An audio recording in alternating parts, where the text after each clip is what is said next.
Ooh, it is on again.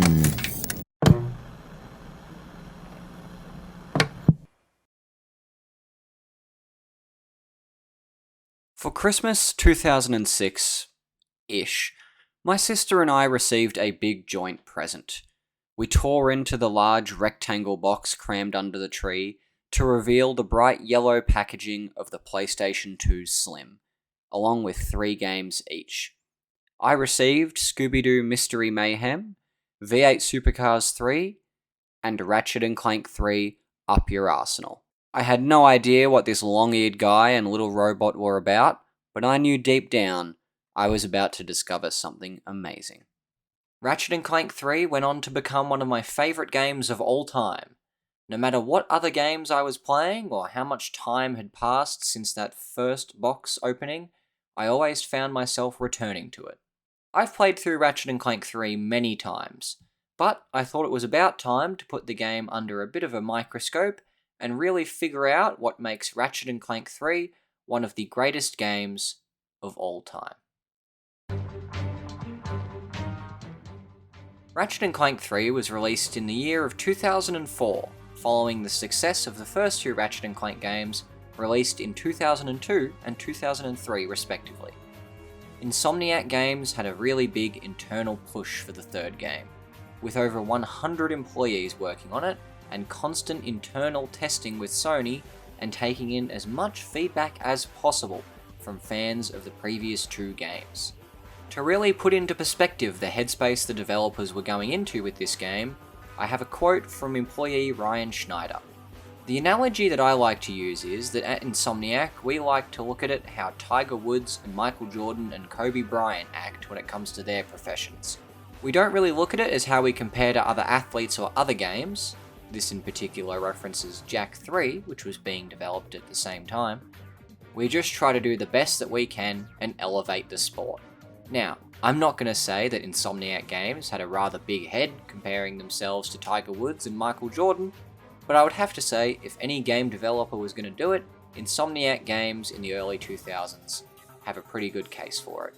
Ratchet and Clank 3 was a major leap from the first and second game in pretty much every way possible.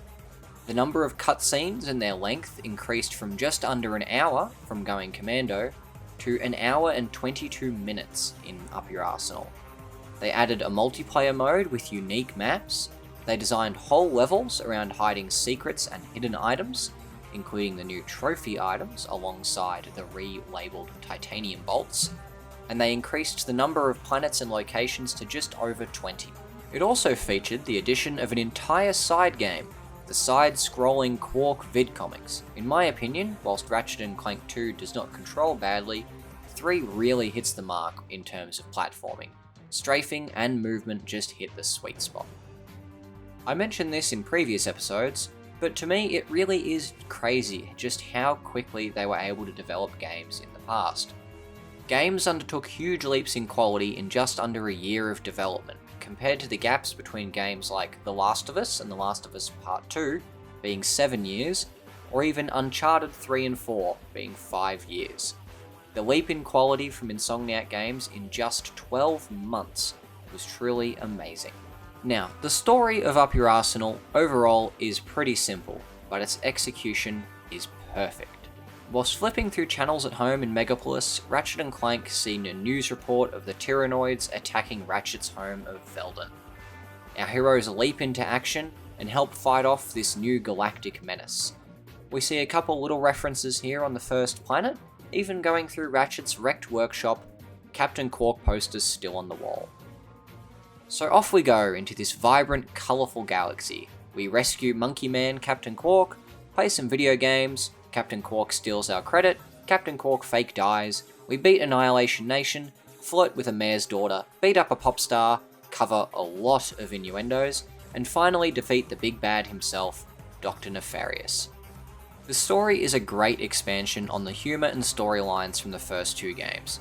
This is primarily because they hired a writer.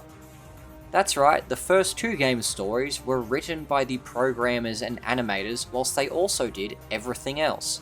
Funnily enough, hiring a dedicated writer makes things a lot easier on everyone, so they can focus on their main jobs. That's why here at Nostalgia Bay, we hired a dedicated writer, so I can focus on scrubbing Google Images for stock photos and playing other old PS2 games, and Anastasia can focus on playing Just to Impress and drawing Garfield. Now, look, I'm not going to run through the entire plot of the game here because it's something that I think everyone should play through on their own. And also, running through the whole plot of Need for Speed Carbon Own the City burnt my brain. If rumours are correct, the original games should eventually be joining the PS Plus catalogue of classic games at some point.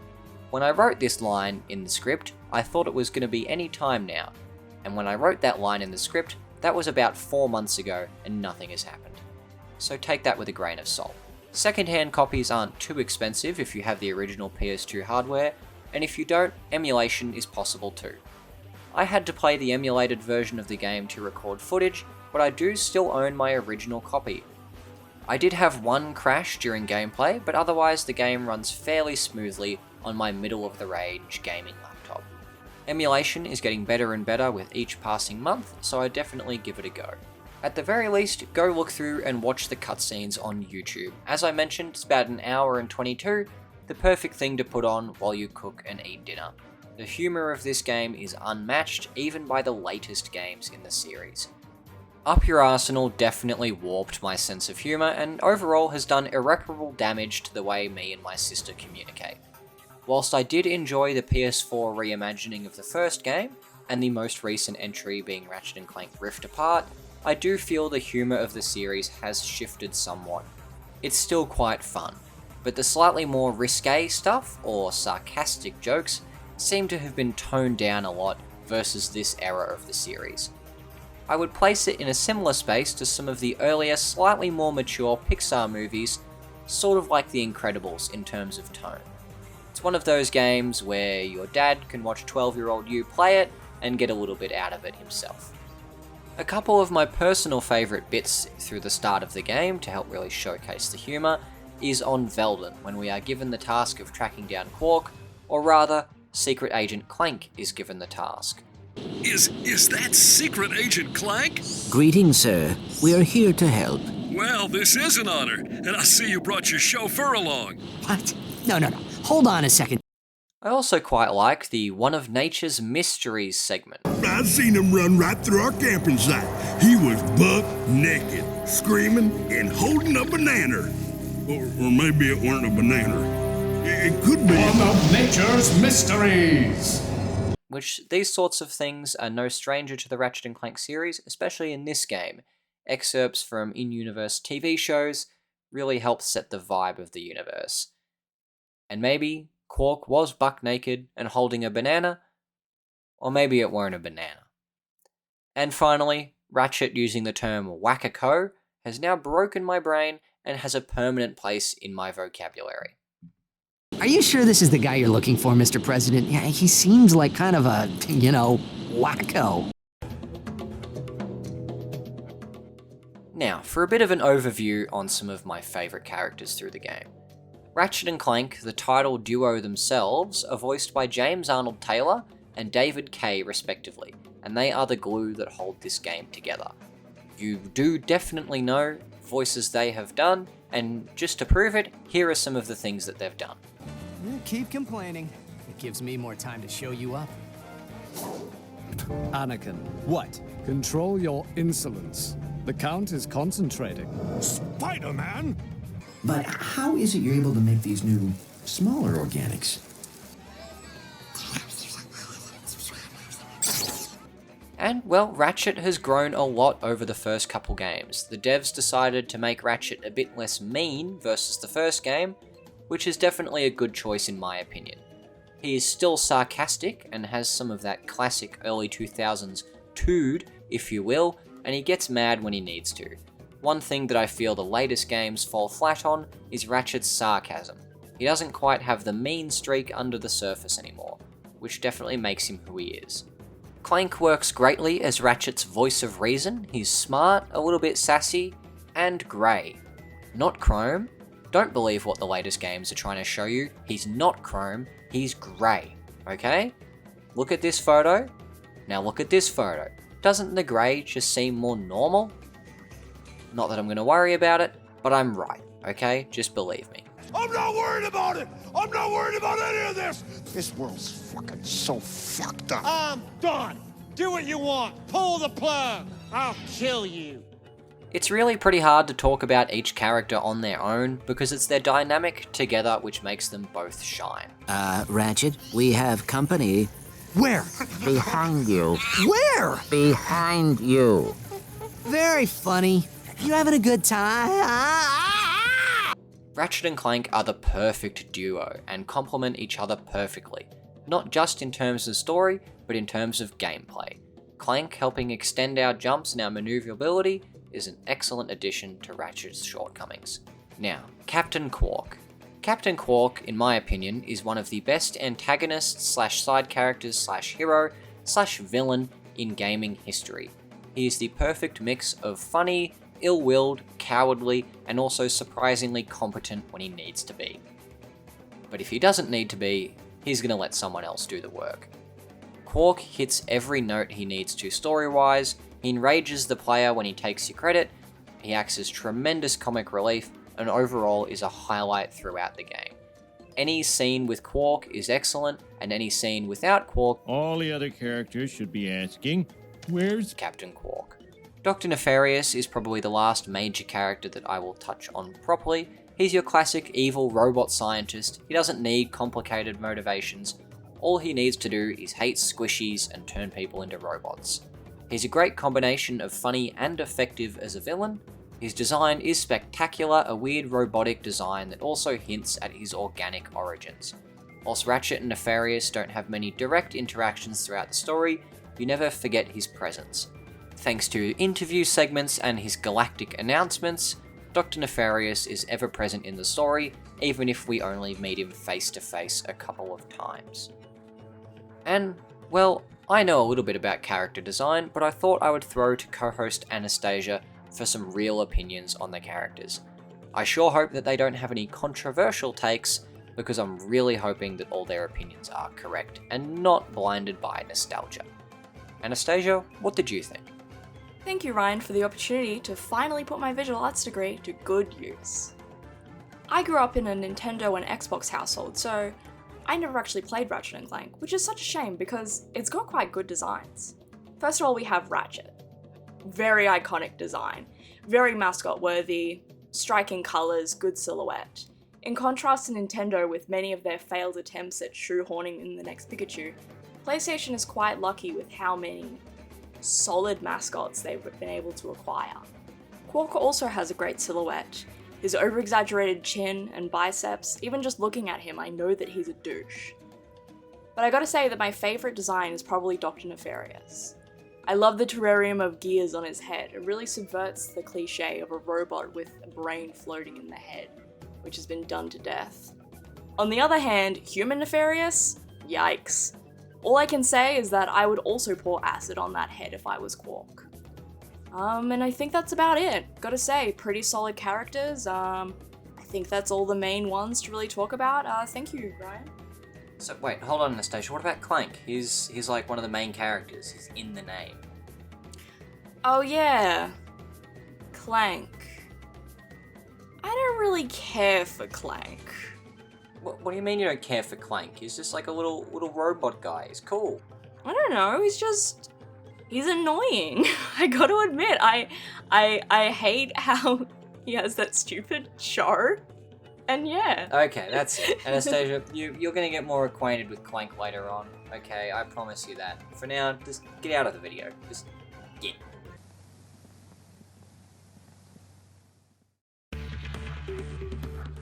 Now, enough about the story and development and characters and whatever.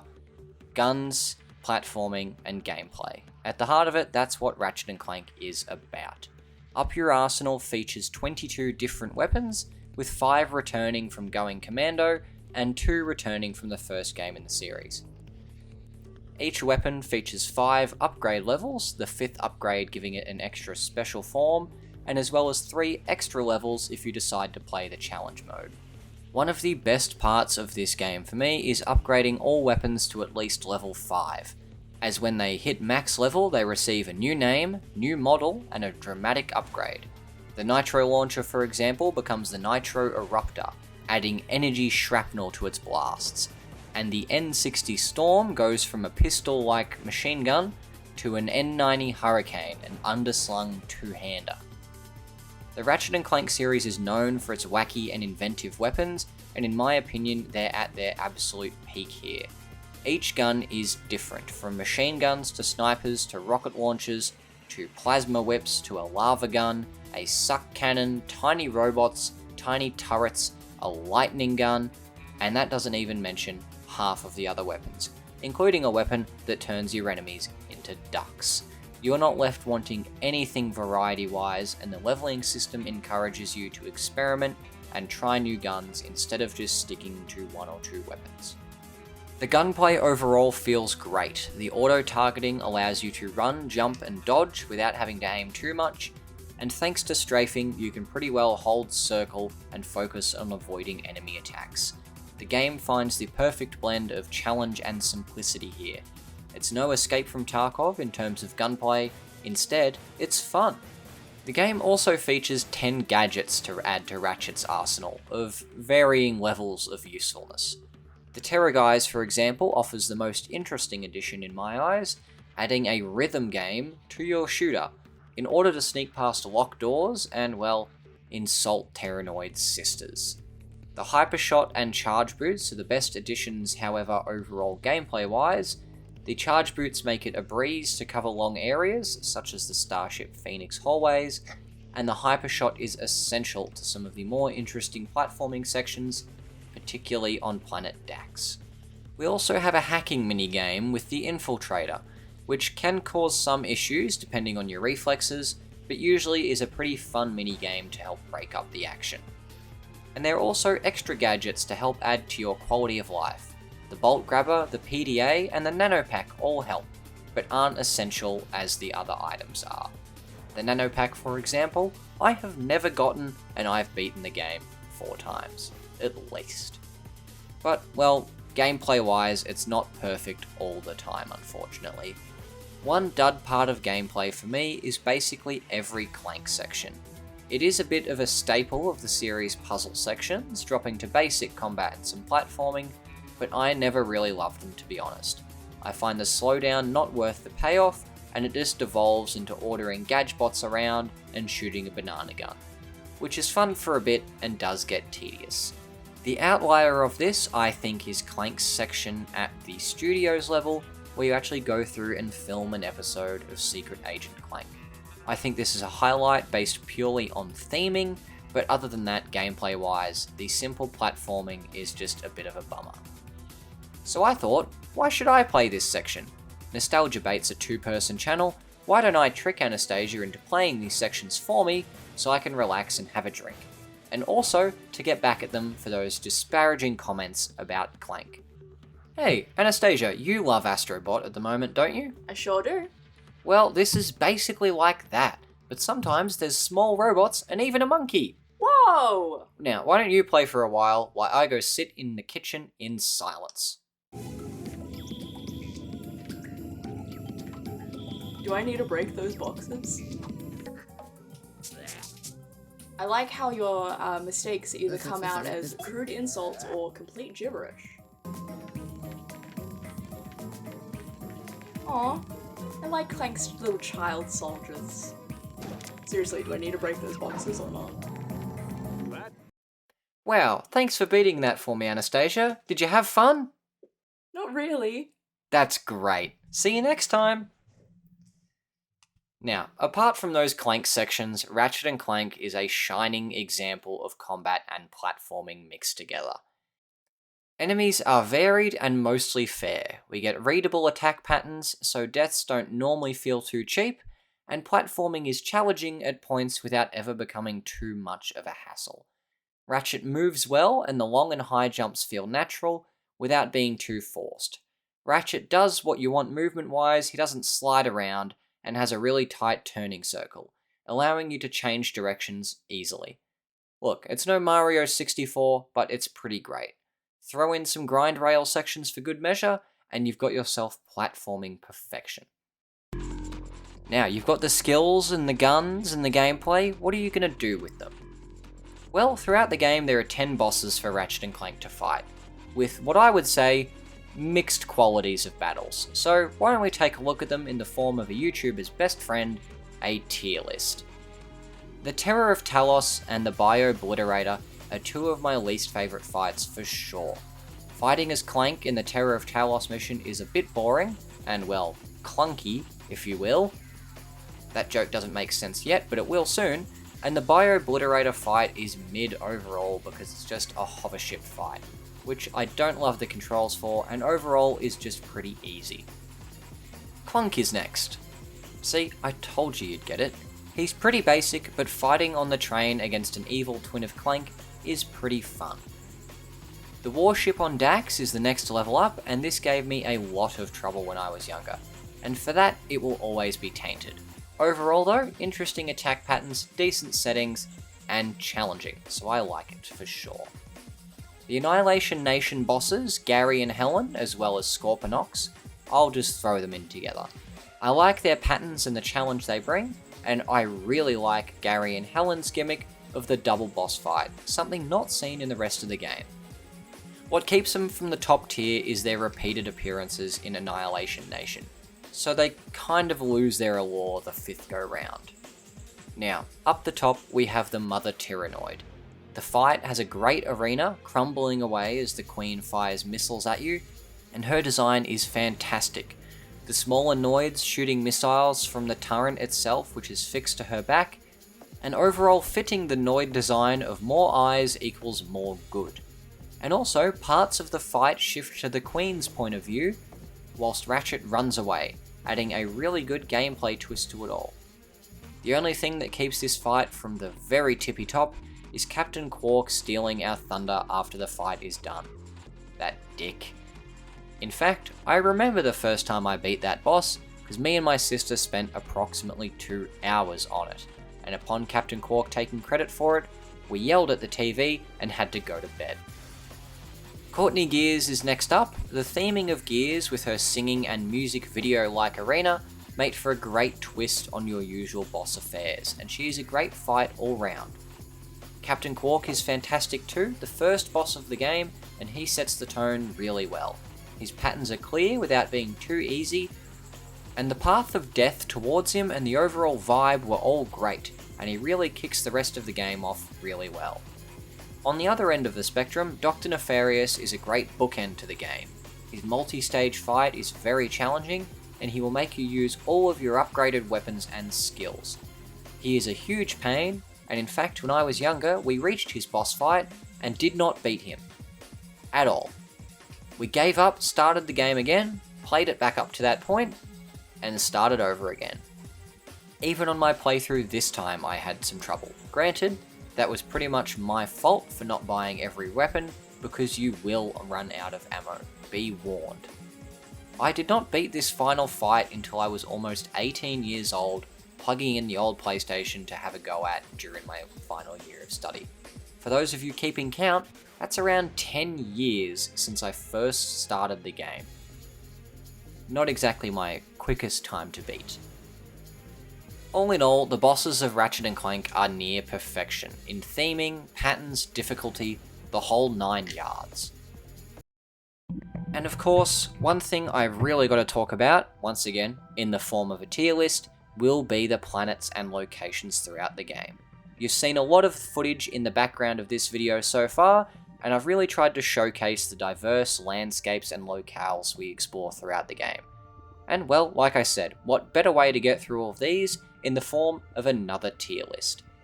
3 core things define each planet in Up Your Arsenal: the enemies, the platforming, and the music. The music in Ratchet and Clank is one of the highlights for me. In fact, you've been listening to it this whole video. Florana is my favourite track, which is good considering it's the first proper planet you go to. Ratchet and Clank is one of my favourite things to put in terms of music, and is actually featured in some of my other videos as well.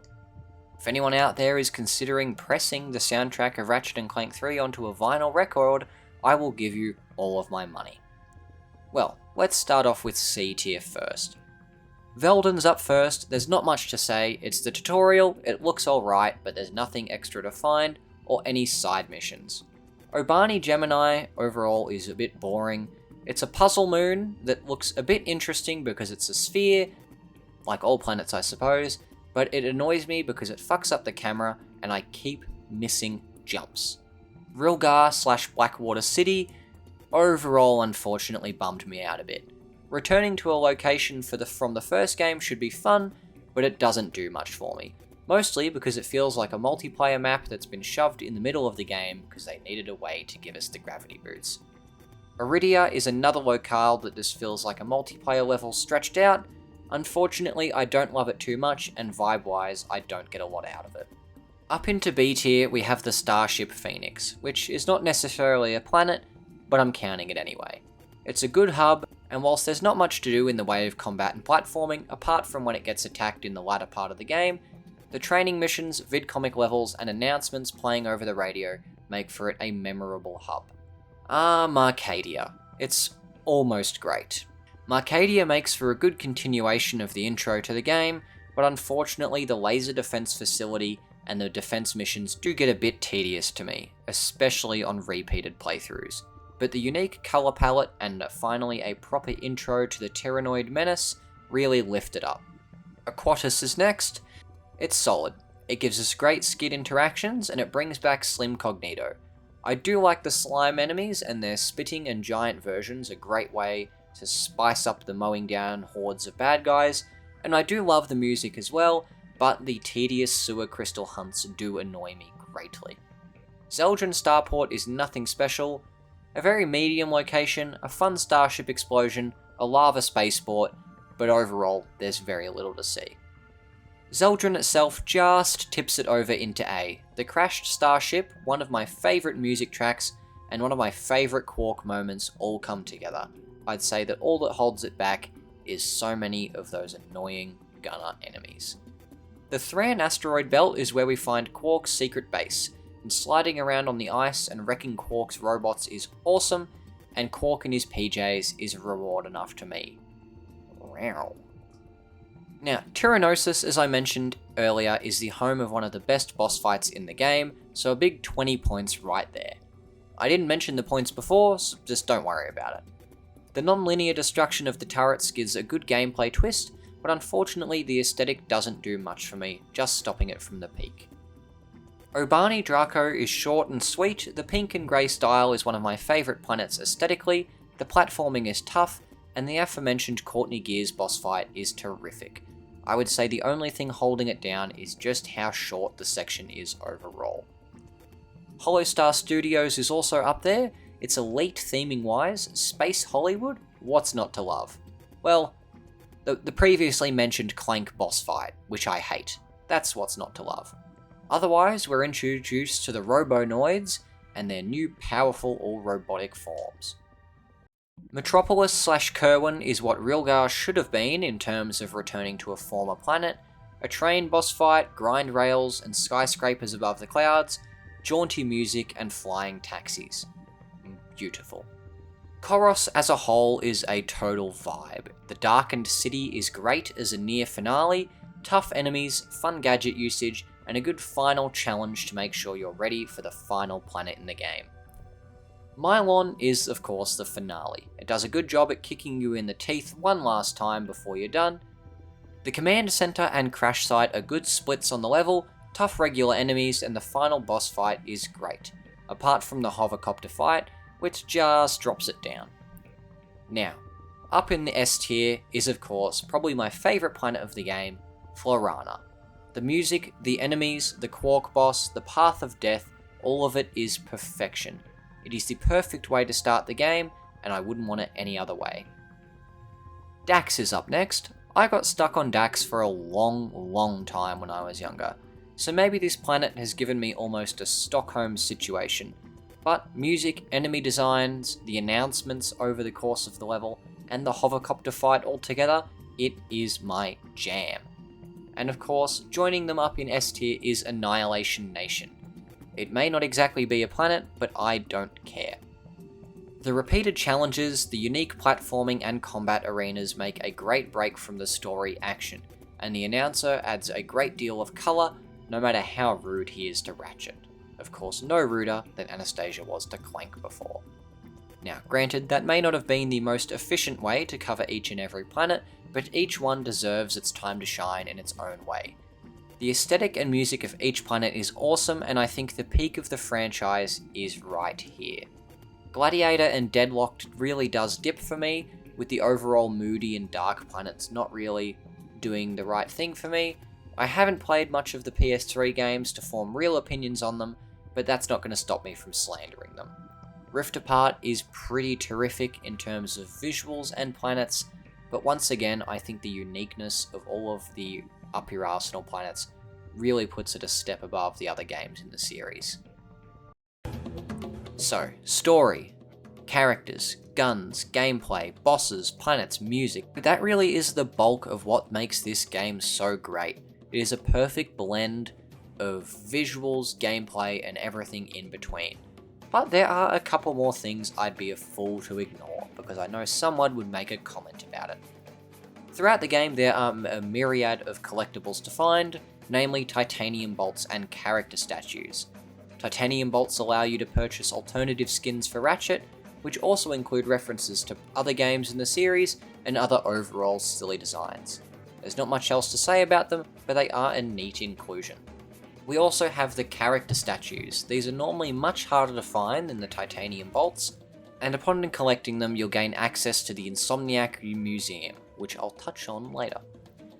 And last but not least are skill points. Skill points are unlocked by completing specific challenges throughout the game and its planets.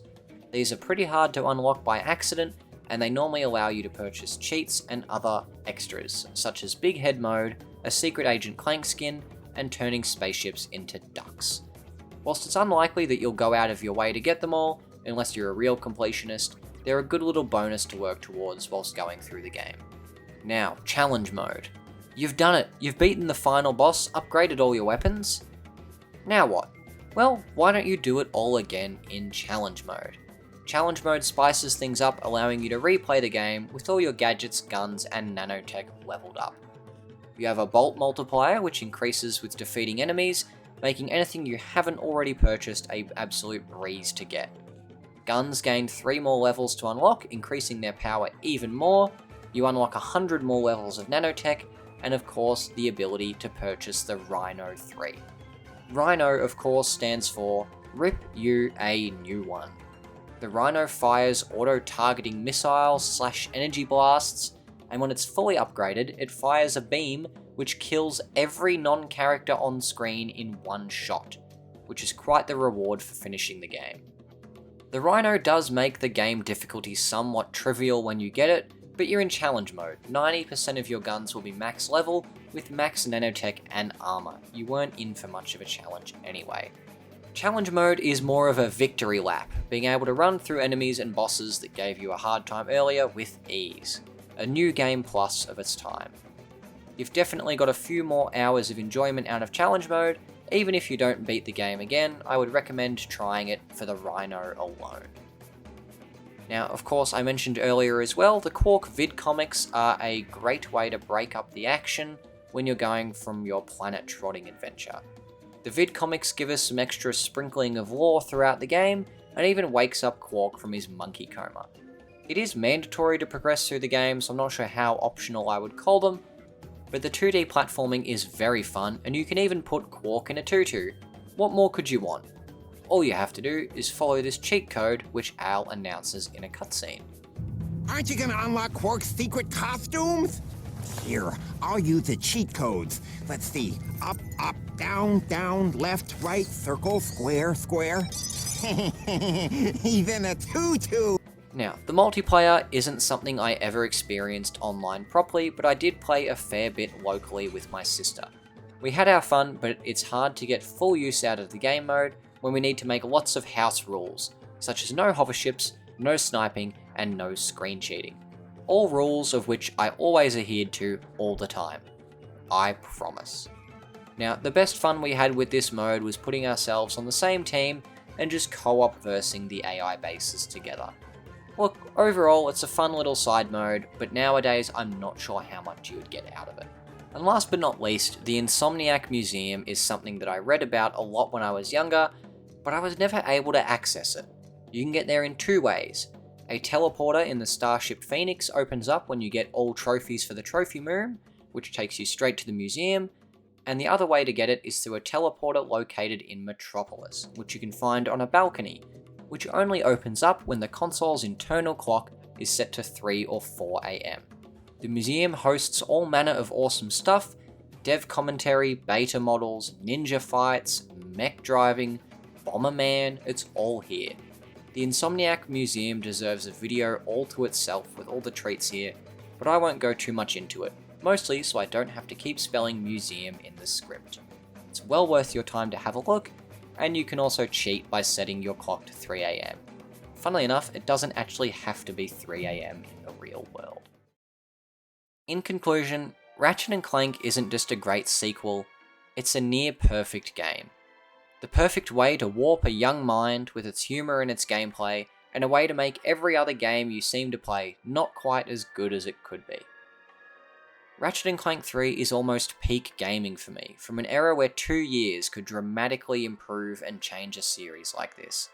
There's no shortage of copies floating around on eBay, and with the improvement of emulation, there is no reason to not play one of gaming's greatest games. I love Ratchet and Clank. It was one of the first games I ever owned, and it's had a hold on me ever since. A little while ago, I asked my dad why he purchased Ratchet and Clank alongside the other games we got on that fateful Christmas. Apparently, the man at EB Games recommended it very strongly, and my dad just couldn't say no. So thank you, random EB Games man, you won't be forgotten. When I play Up Your Arsenal, I don't just see the great graphics, hear the amazing music, and feel the great gameplay. I also think of staying up late and testing cheats that my dad had printed off of the internet. I think of handing the controller back and forth between me and my sister to try and beat some of the tougher bosses. And I think of ripping open the wrapping paper to expose that bright yellow box containing one of the best consoles ever made. Ratchet and Clank is what I think of when I think of video games. It's the game that launched me into the world of PlayStation and beyond. And that's why it's the best video game ever made.